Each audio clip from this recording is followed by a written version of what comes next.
ক্লাসে মূলত আমাদের একজন গেস্ট আছেন। তিনি হচ্ছে আমাদের ১৭তম ব্যাচের ছিলেন। ৪৩১ কোডের মেবি। যদিও তার মুখ থেকে সরি ৪৫২ কোড, মানে আপনারা এখন যেটা পরীক্ষা দিচ্ছেন আরকি, যেটা এখন আছে ৪৩১ কোড তো উঠাই দিছে। তো এই কোডেরই মূলত। তো ওনার মুখ থেকে ওনার পরিচয়টা একটু ১ম এ শুনবো। স্যারকে ধন্যবাদ আমাকে ইনভাইট করার জন্য। আমার নাম মোহাম্মদ মহিমিনুল ইসলাম। ১৭তম নিবন্ধনে মাধ্যমে আমি একটি কলেজে প্রভাষক হিসেবে কর্মরত আছি। আচ্ছা, আপনি পড়াশোনা করছিলেন কোথায়? তাহলে হয়তো একটু কানেক্ট করতে পারবো যদি কোনো জুনিয়র থাকে আপনার এখানে।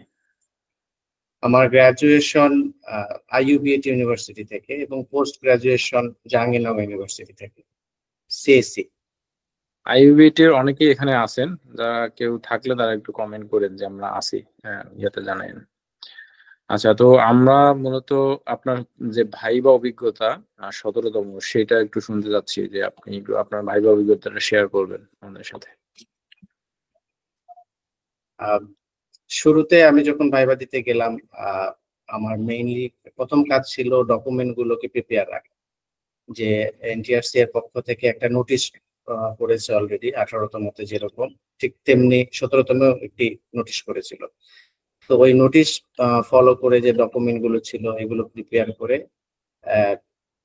যথা সময়ে উপস্থিত থাকা, এবং গ্রুপ ওয়াইজ ভাগ থাকে, এবং এক এক গ্রুপের এক এক সময়ে পরীক্ষাটা থাকে। তো এইটাকে মেইনটেইন করে আমার ছিল হচ্ছে ডিসেম্বরের 11 তারিখে 6 নম্বর গ্রুপ থেকে আমি পরীক্ষাটা দিই।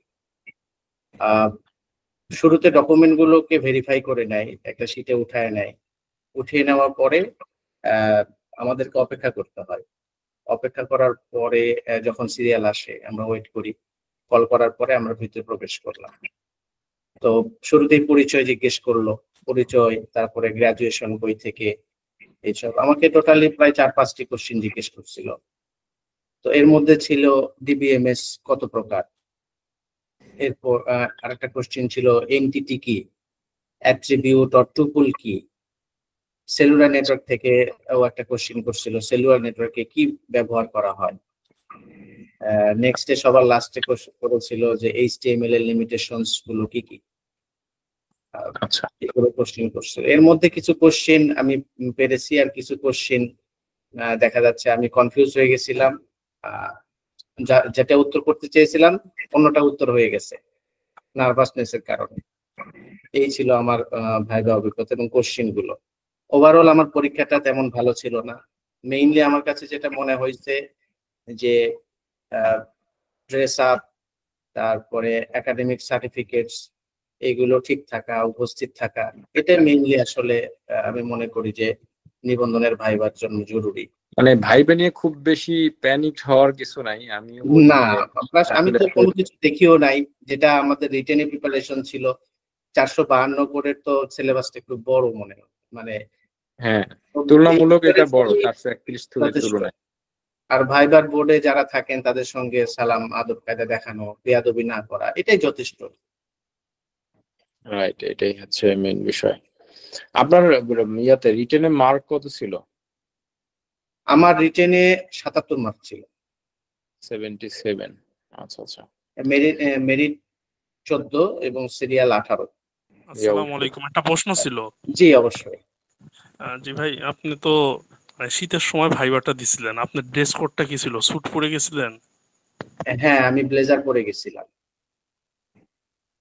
আচ্ছা, পাঞ্জাবি পরে নাকি শার্ট প্যান্ট পরছিলেন তখন? না, আমার রেগুলার, এটা তো আমি আজকে ঈশার নামাজ পড়ে আসছি, যার কারণে এই সময়টা পাঞ্জাবি পরে আসছি।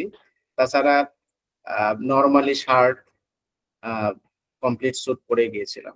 ড্রেস আপটা ভ্যারি করে আর কি। না, এটা কেন জিজ্ঞেস করছি, অনেকে আবার যে যারা ইউজুয়ালি পাঞ্জাবি পরে তারা অনেকে জিজ্ঞেস করছে যে পাঞ্জাবি পরে গেলে সমস্যা কিনা। যেহেতু মাশাআল্লাহ আপনি সুন্নতি লেবাসে আছেন, তো সেই সময় হয়তো অন্যরকম ছিল, তারপরও আর কি এটা অনেকে যাদের সাবজেক্ট ভিন্ন, যারা আরবি বা বিভিন্ন ইয়ে করে, তাদের হয়তো এরকম ড্রেসে ছিল, কিন্তু আমি কমপ্লিট ড্রেসে গিয়েছিলাম আর কি।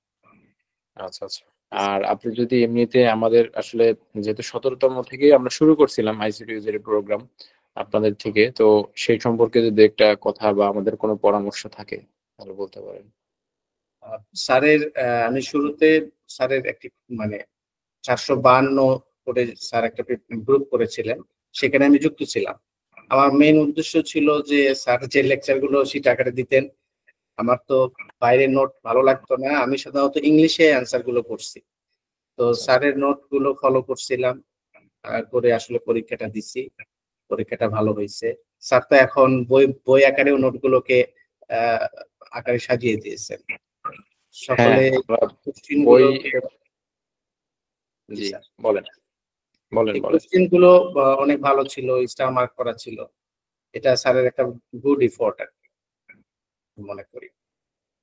আচ্ছা, এবার আপনাকে একটু জানাই রাখি, সেটা হচ্ছে যে আমাদের তো আগে ইংরেজি ছিল, এখন আমরা বাংলাও আলাদা একটা, মানে বাংলা এবং ইংরেজি দুইটাই প্রবাসীদের জন্য করছি, আর সহকারী শিক্ষকের জন্য আলাদা বই আছে। জি স্যার। তো যাই হোক, আপনাদের পরামর্শে আসলে আমাদের পথ চলা, আর আপনাদের সাফল্য আসলে আমাদের সাফল্য। ভালো লাগে যখন আপনারা বিভিন্ন জায়গায় জয়েন করছেন বা বলেন আর কি, সেটাই আসলে বড় সার্থকতা। তো ধন্যবাদ আপনাকে, আপনার শিক্ষকতা জীবন সার্থক হোক। আর ভবিষ্যতে আশা করি যদি কোনো পরামর্শ লাগে আপনাদের নক করলে আমরা পাবো ইনশাল্লাহ, সেই প্রত্যাশা রাখি। সকল ধন্যবাদ।